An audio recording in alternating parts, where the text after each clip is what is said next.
Alors les filles, si je vous dis Ladakh, vous pensez à quoi? Yeti. Yeti. Monastère. Monastère. Si je vous dis Bardia, vous pensez à quoi? Éléphant, rhinocéros. Tigre. Ok. Tu vois là, passe tous ces petits chemins. Parce que les verts et le bleu, c'est les cailloux. Oui.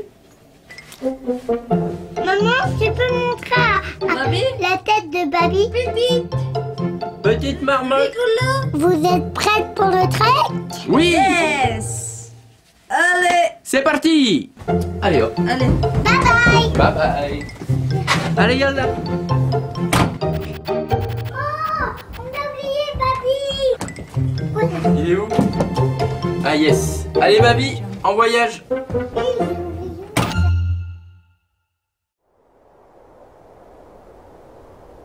Après avoir franchi 2 cols à plus de 5000 mètres d'altitude, Tenzin, Lamo et moi profitons de cette journée off dans le village de Gia pour recharger les batteries, au sens propre comme au figuré.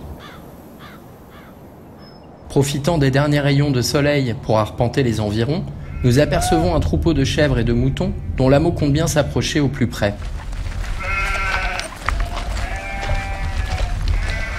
Cette femme est la sœur de notre hôte, Urgain. Elle est l'une des dernières bergères du village et parcourt la montagne avec ses 200 bêtes, été comme hiver, durant plus de 10 heures par jour. Au grand bonheur de Lamo, nous rentrerons au village en sa compagnie.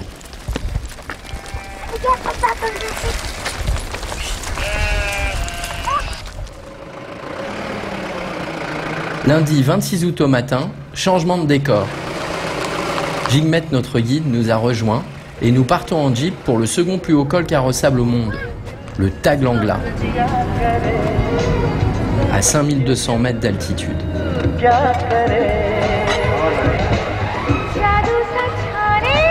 Après quelques heures de route, nous arrivons enfin au Changtang. Le plus grand désert d'altitude au monde. Les seuls humains qui vivent ici sont les nomades Shangpa.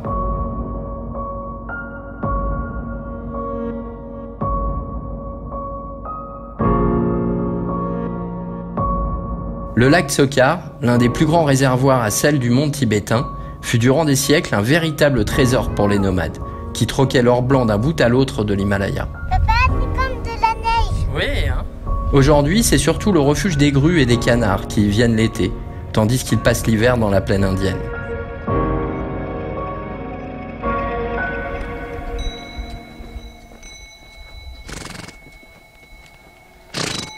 Nous reprenons notre périple d'un pas lent, saisis par cette immensité brute qui nous entoure.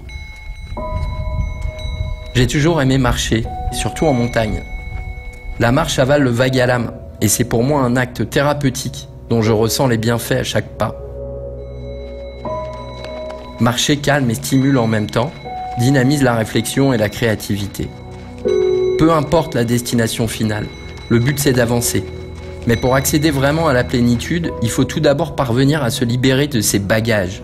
Et ce n'est qu'après 10 jours de marche, dans ces contrées lunaires du Changtang, que je commence enfin à me sentir plus léger et ancré dans le présent. Après avoir passé le col du Konkala, à 5000 mètres d'altitude, nous parvenons au campement d'été d'une communauté de nomades tibétains. Une trentaine de familles qui ont fui leur pays après l'invasion chinoise. Été comme hiver, ils vivent sous la tente et font paître leurs chèvres, moutons, yaks et chevaux dans les hauts pâturages. Les Changpa tirent leurs revenus principaux de la laine de chèvre pashmina, qui sera ensuite tissée et transformée en châle dans la région voisine du Cachemire. La laine du Changtang est considérée comme la plus qualitative au monde.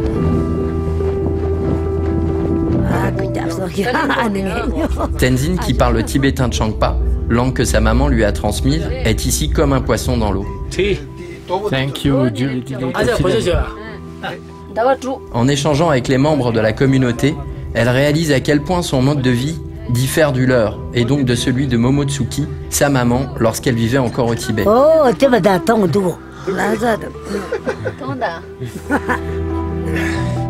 Cette vie nomade, Momotsuki n'en a jamais parlé à Tenzin. Par pudeur, nostalgie, ou peut-être parce que la vie de réfugié oblige à penser au présent, sans laisser le temps de se retourner sur le passé, ni de se projeter dans le futur d'ailleurs, car trop incertain. Nous reprenons notre route dès le lendemain matin, car de longues heures de marche nous seront nécessaires pour rejoindre Khorzokphu, ultime étape de notre voyage au Ladakh.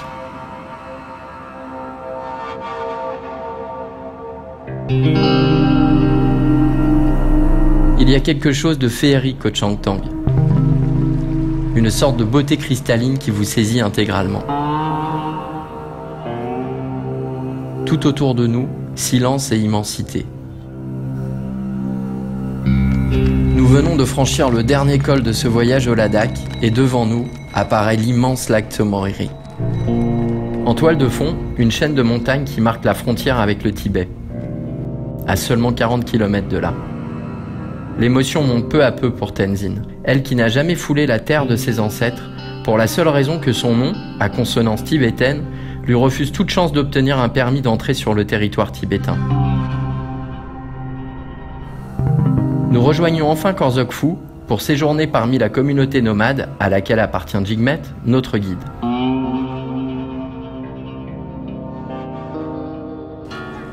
Lamo profite de ces 2 derniers jours en immersion parmi les nomades pour passer un maximum de temps avec Jigmet, qu'elle adore. Au point qu'elle l'imite dans tous ses faits et gestes, dans le but de devenir petite guide. Lamo loupe l'école, mais en l'espace de 15 jours, elle a vécu un bout de vie d'une richesse inouïe. L'école de la vie, qui la rend plus heureuse, plus curieuse, plus agile, plus confiante aussi.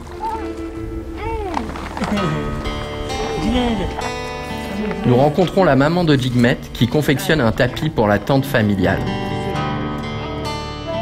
Son fils, qui est l'un des 2 seuls jeunes de Khorzokphu à avoir étudié jusqu'à la licence, a su se dessiner une vie différente de celle de ses parents et de sa communauté. Tu sais, maman, Jigmet, il est grandi dans cette tente. Il est né dans cette tente. Dis-vous que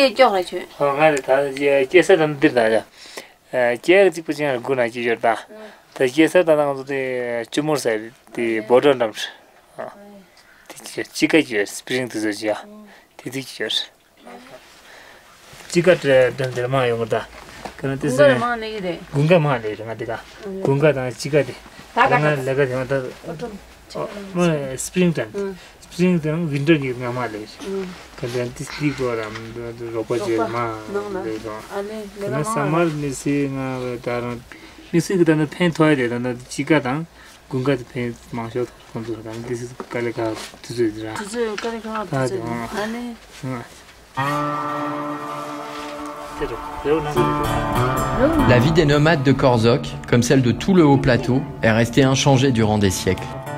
Pourtant, ces dernières années, la communauté vit un profond changement.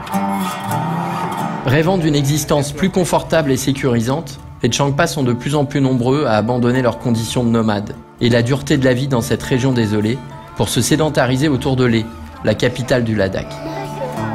Y aura-t-il encore des nomades au Changtang dans les prochaines décennies ?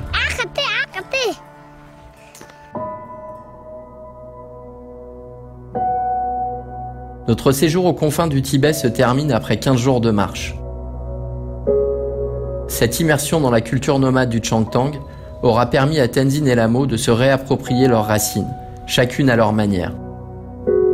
Lamo emporte avec elle des souvenirs enchanteurs de la vie nomade, un véritable conte de fées. Tenzin, quant à elle, a le sentiment d'avoir comblé un vide. Ce voyage a apporté des réponses à ses questions d'enfant qu'elle avait fini par mettre de côté en grandissant. Désormais, c'est dans la région du Mustang que se projette Tenzin, sur les traces de son père, qui a passé de nombreuses années dans des vallées perdues à la frontière entre le Népal et le toit du monde, dans le but de résister par les armes à l'occupation chinoise de son pays. Ce sont donc de nouveaux horizons qui nous attendent, mais Jigmet, Dorje, Angchuk et tous les Changpa que nous avons rencontrés vont demeurer, c'est certain, à jamais dans nos mémoires.